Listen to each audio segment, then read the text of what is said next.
The series to Game 5, or will Blacklist International end it here? Ube Classic by Blacklist International. This might take some time until we see some big plays, but we already see Renegade and Beloyski. As Renegade is just helping out Sensui in the jungle, taking a fair bit of damage as expected from a roam Arlot. So we're just going to be waiting for the next turtle. Honestly, it's like the next turtle or the next few seconds before the next turtle, because that means someone's going to be going into the EXP lane, pressuring out an XP laner, a little skirmish, and then that determines who gets the turtle, or that doesn't happen. It's just a full-on fight on the turtle. Full sustain for the Arlot, by the way. You know, seeing Renegade on this, it just goes to show his evolution as a roamer overall and how much he has grown with this team, with the rest of these players. Definitely the story to be told, but when we look at the map, Geek fam, this is kind of where they like to be in this laning phase. Blacklist forced to take a much more passive approach due to the SDs and due to the gore. Yeah, I like the fact, too, that he plays with Quantum Charge, because it also allows a little bit of aggression, for the most part, on how you're trying to position this SS pick once again and really follow through on a lot of things. Even if it's just to catch, the members from Geek Fam and slow them down a little bit, could work in their favor. Now, once again, you're working with a lot of just AoE pressure here. For them, for against Geek Fam, and they have to kind of work around that. Now, the tools are there.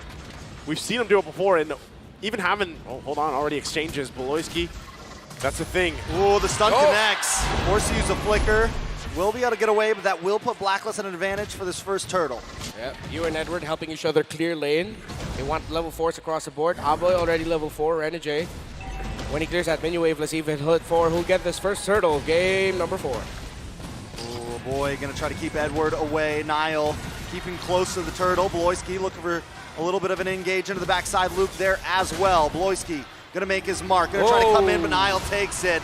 And now sends away Luke with the bravest fighter looking for Edward, but he's taking a face full of magic gush right now. But he finds it! Renegade goes down, and so does Sensui! Geek fam coming out on top. Right out of the gate, again, it's Luke. He is him right now. And Geek fam able to sniff out an opportunity. Again, the layering of abilities. When you're up against a heal comp that wants to stick together, you have a lot of displacement and crowd control. If you can time those together, you give a lot of difficulty for a lineup that Blacklist International drafted. And again, it's the same story so far in the first 3 minutes of this game compared to the previous game, wherein Geek fam acknowledge the strength of their lineup against Blacklist lineup. All right, not only because I'm a Gord stan here, but I'm really curious on the build path this time around for UA, right? Usually when we see Gord pop up throughout M5, we actually see some variation, some flexibility in that build that they approach the game, right? The fact that a lot of this, you're going to try to land those projectiles, get those little stuns out, of course, kind of work around that. And they're still going to be putting the pressure here once again, top side. All of this really allowing Oheb to farm up the best he can against Marky, who, as we've said throughout the series, has been quite the lane to be in, right? The duking it out against each other. Okay. Right. Ooh, good stun. Ooh, nice pull back on a Sensui there. Luke brings out the bravest fighter, able to get right through that heavy spin. Blacklist are able to disengage though, but it's 20 seconds till the turtle, and Geek fam are going to take control of the pit. A little more back and forth in the mid side. Geek fam showing who's boss. Getting another example of just Beloyski holding on to that final slash so well. They almost caught out Sensui, forced out the heavy spin. So this turtle looks like a free one for Geek fam. It's going to be difficult for Blacklist International to get there in time. Okay, already just going to go ahead and use that Mystic Gush, put the pressure where he can, but they might just be given the call, right? Just go ahead, give up these turtles for now. We are not where we need to be to team fight yet, but they're actually going to make a line towards this bottom lane. Might be looking for their own play here. Oh, Marky with the Blazing Duet, just trying to clear out these waves and get back to safety. Able to pull it off. Geek fam's rotation matching Blacklist. Yeah, and now, good defense there by Geek fam. Next rotation and sequence might be around the mid lane. Let's see if Blacklist will actually continue the... Oh, Edward! Thumbs up. Thumbs up. Approval. That was nasty, bro. That was... Oh, this is nasty. Bloisky forced to use a flicker right before the fight comes with a final slash on a Sensui. He is going to get pinned against the wall. Able to dash back. Oheb takes the tower, and Blacklist walk away safely. That's all part of the plan, right? They got the turret. They made it work. Not to mention, once again, Yue. He might not be getting kills right now on this Gord, but he's definitely putting pressure where he has to. Sometimes it's a flicker. Sometimes it's an ultimate. He's doing what he has to do. Again, it goes back to the idea that we posed in MPL Philippines Season 12 before, wherein we said that the Gord is sort of like a new age version of Eve. It's static, it's an ultimate that zones out, it's not a big box. But then with how US playing it, it's also playing it a little bit like a Farsa, committing the ultimate just to make sure you have an advantage in the tower dives, clearing the minion waves, zoning out. So, yes, as a Gord in these scenarios, you don't just hold into your ult, you make the most out of it every time with your team. Oh, final slash. Speaking of team, Geek trying to close in on Blacklist as they're unable to get the finish. Renegade comes in the nick of time. Okay, the heal's there, but they know it's not available anymore. Geek fam might want to still put the pressure here under the turret, but it looks like they're going to go ahead and call it off. No point even for UA to get there already. Renegade doing quite a bit of healing. Marky gets checked here as well from Edward. They'll have to go back to lane. Turtle going to be up shortly. That's not going to connect though. They're hunting right now. Renegade taking a little bit too much damage, and the flicker from Luke takes two lives from Blacklist International. There's UA. Nothing he can do though. Yeah. Unfortunately, again, they stayed up there for quite a while. Yeah, great tower diving, great call by Geek Fam, not giving up on the play. Despite Beloyski missing that final slash, Luke said, hey, I'm him, I got this. And he set that up for Geek Fam really well. Again, another patented tower dive, a thing that we see here in the Philippines, teams such as RSG Philippines, but it is an Indonesian playstyle working very well for them right now as they get the third and final turtle of this game. Yeah, another great call there from Niall, able to put the pressure on Sensui around the buff, gets the retry out, and easily rotates to get the third turtle. Clean sweeping it right now for the Turtles, for a Geek Fam. That's what's given them a little bit of this edge to work around, right? And with that, Blacklist has to keep that in check because when it gets to these Lords in about under 2 minutes from here, they don't want to just give those up, right? The plan so far is, all right, we give those up, we farm up the best we can. A top lane again. Oh, big final slash. Sensui gonna get the double man pin on the two members. Luke taking a couple shots to the face, gonna have to back off the worldie, bouncing between a boy and Beloyski. Blacklist safe for today. Surprisingly enough, that it felt like that final slash actually put Oheb in a better position to be able to go away. He was able to just slide tackle on out of there easily, a bit closer to the turret. I understood what Beloyski and Geek Fam were going for there, but it felt like in that scenario, that final slash just helped Oheb a little bit better. Okay, so Renegade just picked up the Flask of the Oasis. So this will, in terms of, because we already saw the Necklace of Durance picked up, right? So how does this help out the healing situation here, Renmar, for Blacklist? Well, of course, that allows Blacklist International to just really pop the ultimate of the Estes, and then, Oh, they're closing in. Oheb taking off the map. A nice Netherrealm does come from Geek. They're going to get stunned up. A boy able to get away, though. Blacklist International move a member, and this is what Geek Fam's doing. Just find one, then one more. Blazing Duet does come in. Yue taking a little bit of damage. Here's Luke. Niall looking for more. Luke into the backside with the bravest fighter. Oh! The penalty zone response from Edward. A nice final slash from Loyski. Luke able to get a stun. Renegade goes down. Blacklist International lose two members. Well, I was going to say, the healing coming out from that Flask of the Oasis, although it might take some time until we feel the full healing effect of that Estes, should be able to help with the initial burst of damage and crowd control that Geek Fam dish out. But again, sequence after sequence, we're seeing Geek Fam layering their abilities so well, timing everything together, that even though Renegade gets a good timing with the use of the Blessing of the Moon Goddess, then suddenly Geek Fam just overload the Estes and the heal of Blacklist. Yeah, well, they actually want to fight this once again. Now that Lord's up, they want to join these fights. Still waiting once again. Yue doesn't have too much damage just yet on this board. He's got the Talisman, he's got the Ice Queen wand. They're going to fight again. Move on to Renegade there. Edward does drop the penalty zone. Yu brings out the Magic Gush. Netherrealm comes out from a boy. Oh. Luke taking a lot of damage. Oheb able to get the final shot. And now Edward Marky. pushing the engage. Sensui pushes Marky away. A boy goes down. Sensui down. Beloyski down.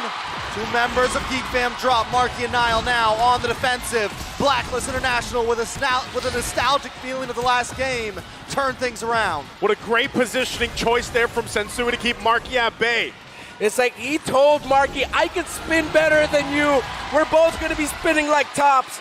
But the heavy spin, you saw what Geek Fam wanted to do. Set up Marky for a big blazing duet. But it took one big panda and a heavy spin to stop that. Oh, again, it doesn't matter if the 3 turtles are giving up. Blacklist International, with their team fighting prowess, they're able to pull through, get this Lord, and now they're going to be in charge here. But we're going to take a quick breather from this game as things get situated. Once again, talking about how that team fight unfolded. You saw exactly how it happened, right? Things fell into place. They fell into a certain part of the jungle. It was a choke point, but with the covering of that Mystic Gush, focusing on a boy, keeping a boy back, the Netherrealm was worked through. And even when Marky came in, if Sensui wasn't on that side to block him out, that would have been so much damage being spread across a already, belittled lineup. They had half health, maybe the heals were already done, and it was a struggle there. So once again, Sensui in the right place at the right time. Yeah, so far we're going to be seeing a lot of highlights from Sensui, Renegade, but I really want to commend Yue here and his positioning and timing with that gourd, making the most out of the Mystic Gush, the projectile as well, making sure he's getting those stunts in. Dude, Yue right now is just absolutely shining on this gourd, and we really thought that he'd struggle here. He'd have a lot of trouble, but he's timing everything and standing in the right spots, and Blacklist are covering for him so well. And as we get a little bit further, I'm pretty sure the next item he'd go is probably the glowing wand. He's already got the Ice Queen, so next would typically be glowing. So as it gets further, that's where it starts to provide a little more damage, of course. He is a little more utility, trying to get those stuns off right now, but it gets to a point where, he is pumping out, as I like to call it, the big damn. One of the important things to notice right here is Beloyski and Luke are heavily focused on the Renegade. Almost every time they engage, they're trying to single out Renegade, trying to get rid of that Estes, and then hopefully the rest of the team collapses. So that's one of the reasons why Yue has been able to just kind of sit there. He's not getting targeted that much. So what do? Do they switch it up? Do they go for Luke and try to get through the Blessing of the Moon Goddess? They're kind of in a little bit of a conundrum here. Yeah, it's not perfect standing for... Oh, wait, no, it is a perfect standing for Yue right now. Wow. So if this continues on, suddenly Geek Fam are just going to feel the problem of that gourd as we get a great look at our beautiful fans here in the South Memorial Coliseum. Sorry, I just needed to Are they the ones that shout, Yue? I think they are. Yue! I don't know if she's here in attendance today, but I think it's become a thing. It has been a thing. There we got the call. Thank you once again. We're going to be jumping into the game. Lord going down the bottom side. It's Blacklist on the play here. Once again, Niall going to go ahead and stop it there in that bottom side. Trying to clear up as fast as they can. Once again, economy-wise, it's pretty even. But right now with Blacklist International able to make their moves around the map, they're going to get some space advantage to work from. They're going to take the opposite lane, get as much as they can out of this push. One thing to note though is Blacklist International still hasn't cracked into that mid lane at all. It is going to help Geek Fam in some of these rotations. Look at Beloyski too, just hanging out on the backside. He's waiting for a moment. He's waiting for the team to say go. Waiting for that 4-5-man final slash. Yeah, a big one there. If Yue falls down early, if that gourd falls down early in a team fight or a skirmish, it might actually be a big struggle for Blacklist International. They will have Oheb, but then that applies so much pressure onto Edward and Sensui to make the most out of their abilities to create space, to buy time. So let's see if Geek Fam can get the key target. Right now, it's Yue. Once Yue falls, it might be a little bit easier to actually take down the Bruno, to take down Oheb. Yep, you can already see it too, as we were talking about. Yue on this gourd. He's getting the items he needs now to lead up into the damage meters. Already, I believe, completing that glowing one as he did, working on the next. So depending on how he decides to build those last two items, if it's the Holy Crystal, if it's Divine Glaive even to pump out a little more damage, to put the pressure on Netherrealm alone, will be troublesome for Geek Fam. So they want to make a decisive action already early on, right? Lord, 30 seconds away or so here, so nothing too much happening. Beloyski, if he's somehow, some way gets a final slash, even if it's just UA before the next Lord, that is a huge advantage for that Lord dance. Comes Nile, looking for the engage here. They know Ouch. UA's over by the mid side. Could be a time to get some skills out. Lord's gonna be up in 15 seconds. Gold sitting at, I mean, an exact standstill. Never have these games been so close. Yeah. It could be up to anyone. Goes down again, similar to what happened in game number 2. One big play, one big moment. As he now go for the Lord dance, we have to watch how the middle minion waves are managed. If anyone will decide to force out or push that topside minion wave, someone on the opposing team has to answer. Nile pushes forward, finds the information where Oheb is at. That's going to call for a quick little reset by Blacklist. Now that they actually have shown Oheb or have seen Oheb, Blacklist can clear up that lane because they're not like trying to hide or anything. So now they're just going to settle around the Lord again. Watch the minion wave management. That's the biggest story here, top side and middle. This is one of the advantages as well, having a gourd. You can check the bushes with the projectiles, the injunctions, whichever way you want to have it. Concealed play going to come from Geek Fam. Royski making his way in, looking for the final slash. Nile on the backside, locking on Oheb. Maybe get out of Blessing of the Moon Goddess. There it is. Penalty zone. The heavy spin. Nile and Luke in a little bit of trouble here, but Sensui gonna kind of push them the wrong way. Bloisky looking for the re-engage. Gets the final slash in the backside. Marky with a blazing duet. Logging on to 4 members. Gonna get knocked up. Marky forced to back off. Bloy taking a stun. A shot. Bang! A ball in the face, and he's down. Geek Fam still trying to come back up. Boy will be up in about 3 seconds. Death counter not too high. Lord still on the field. We're going back and forth. Back and forth, but right now, Blacklist International in control of this Lord. They should be able to make quick work. Beloyski and Luke waiting patiently, though. Can they get it? UA! Taken out. Oheb finds Beloyski. Luke looking for something, but not today. You will not survive. Oheb finds a kill, and the Lord goes down. It's a 3-for-0 trade. Blacklist taking it all. It feels like a recurring nightmare for Beloyski and Marky and the rest of Geek Fam. Ube, an Estes, a mid lane they can't catch, a Filipino sniper with hella damage, and a Blacklist knocking at the door of their base, about to eliminate the miracle of Indonesia. All right, the boy brings out the Netherrealm. They're just trying to buy time at this point, but Edward able to take him out. Blacklist decide not to go for it because Marky and Beloyski are back up. They still have the Lord. Blacklist don't want to end it just yet. Lord coming down the top side, but enough time is bought. Geek Fam may live to see a few more waves. Geek Fam stays in it. They keep things under control. They have to get ready, though, for this defense. It's not over yet. Quick item check. Dreadnought already built up by that Baksha, the damage, Holy Crystal for that Faramis. I'd like to see a Divine Glaive rushed already onto there. It's Bloodlust Axe, actually, Radiant Armor, Dom Eyes, and the Fury Hammer for that Lapu Lapu. 5,000, close enough for a turnaround. But again, can they get to Yue? They can't reach him right now, can Geek Fam. And that Gourd is the problem. Can they find the solution? Ooh, Edward uses a penalty zone, does not connect onto anybody there.